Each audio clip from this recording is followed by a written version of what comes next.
Special 26 ફિલ્મને ટક્કર મારે તેવી ઘટના દાહોદમાં બની.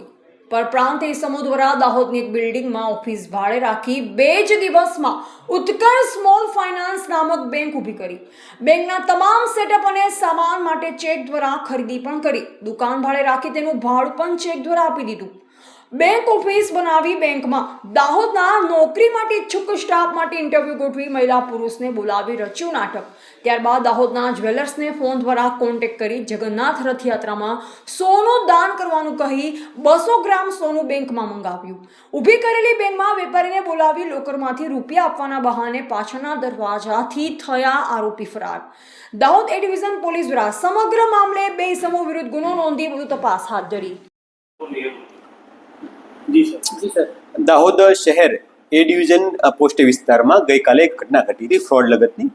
એ ઘટનાની હકીકત જોવા જઈએ તો એ પ્રકારની છે કે એક વ્યક્તિ છે એ બનાવના 1 દિવસ પહેલા એટલે કે 15 તારીખે એક જ્વેલર્સને ત્યાં આવે છે અને એમની પાસેથી સોનું ખરીદવાની વાત કરે છે અને કહે છે કે મારે રથયાત્રામાં દાનમાં આપવાનું છે, તો મારા જે સાથીના કર્મચારી છે એ આપને ફોન કરશે એવું જણાવી તેમનું કાર્ડ લઈને ત્યાંથી રવાના થાય છે. ત્યારબાદ ફોન દ્વારા વાતચીત થાય છે અને એવું જણાવવામાં આવે છે કે દાહોદના ગોધરા રોડ પર આવેલી એક બિલ્ડિંગ છે, ત્યાં પોતાની ઓફિસ આવેલી છે અને ઓફિસની અંદર આપ અમને રથયાત્રાના દિવસે સોનું આપવા માટે આવજો અને જ્યારે તમે સોનું આપવા માટે આવશો ત્યારે અમે તમને ઓન ધ સ્પોટ એનું પેમેન્ટ કરી આપશું.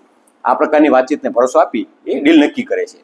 ત્યારબાદ જે ભોગબનાર વ્યક્તિ છે એ જે સોનું હતું 200 ગ્રામ જેટલું એ લઈ અને રથયાત્રાના દિવસે એટલે ગઈકાલે 16 તારીખે બપોરના સમયે ગોધરા રોડ પર આવેલી એક બિલ્ડિંગમાં આવે છે અને ત્યાં જે આરોપીઓ છે એમણે એક ઓફિસ જેવું નિર્માણ કર્યું હતું ઉત્કર્ષ સ્મોલ ફાઇનાન્સ બેંકના નામથી, એનું ફ્લેક્સ બેનર લગાડીને, અને એની અંદર આ 2-3 દિવસના ગાળામાં તે એ જગ્યા હતી એમણે રેન્ટ ઉપર લેવા માટેનું ગોઠવણ કરી અને ત્યાં ફર્નિચરની ગોઠવણી, ટેબલ ખુરશીઓ, કોમ્પ્યુટર અને ઓફિસનું સ્ટ્રક્ચર બનાવ્યું હતું કે જેથી પ્રથમ દ્રષ્ટિએ કોઈ માણસ આવે તો એવું લાગે કે અહીંયા કંઈ ઓફિસ ચાલે છે. ઓફિસમાં ગયા બાદ વ્યક્તિએ જે સોનું હતું એ કીધું કે મને સોનું આપી દો, હું મારા અંદરના રૂમની અંદર જઈ લોકરમાં મૂકી અને જે પૈસા કે તમારું પેમેન્ટ છે લઈને આપી દો આપને. એટલે એ ઓફિસ અંદરથી તે એક અંદર બીજું બારણું હતું ત્યાંથી અંદર જાય છે અને ત્યારબાદ થોડી વાર પછી જે લોકર રૂમ કહેતો હતો કથિત લોકર રૂમ, એ કથિત લોકર રૂમનો એક અન્ય પણ દરવાજો હતો પાછળની બાજુ, તો એ દરવાજેથી માણસ નીકળી અને પોતે ફરાર થઈ જાય છે. આમ વ્યક્તિ છે એમને સોનું લઈ લે છે એમની પાસેથી, પરંતુ એમને પૈસા આપ્યા વગર ત્યાંથી રવાના થઈ જાય છે. જે અંગે પોલીસ જાણ થતાં પોલીસ દ્વારા ગુનો દાખલ કરવામાં આવ્યો છે અને આગળની તપાસ હાલમાં ચાલુમાં છે. આખો સેટઅપ ગોઠવવામાં આવ્યો, જેમાં સામાનની ખરીદી કરવામાં આવી, એક ઇન્ટરવ્યુ પણ ગોઠવવામાં, કઈ પ્રકારની એમો છે? એમાં વિગતવાર વાત કરીએ તો એ પ્રકારનું છે કે જે જગ્યા હતી ત્યાં વ્યક્તિ સાથે વાત કરેલી રથયાત્રાના 1 દિવસ પહેલા કે અમે આ તમારી જગ્યા ભાડે લેવા માંગીએ છીએ ને શુભ દિવસના દિવસે અમે આ વસ્તુ ડીલ આપણે એગ્રીમેન્ટ કરી નાખશું, પણ ત્યાં સુધી મને ફર્નિચર ગોઠવવા માટે, સેટઅપ કરવા માટે ચાવી આપો.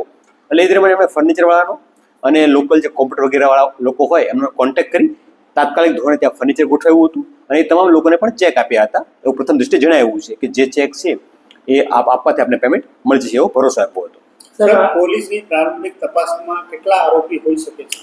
પ્રથમ દ્રષ્ટિએ અમને 2 લોકો હોય એવું જણાવ્યું છે, પરંતુ એ સિવાય અન્ય લોકો પણ આમાં સામેલ હોઈ શકે છે કે રેકી કરવામાં, અન્ય જગ્યાએ પ્લાનિંગ કરવામાં, જગ્યાની પસંદગી કરવામાં, જ્વેલર્સ પસંદગી કરવામાં અને આ તમામ જે ઘટના હતી એને અંજામ આપવામાં અન્ય લોકો પણ આમાં જોડાયેલા હોઈ શકે છે.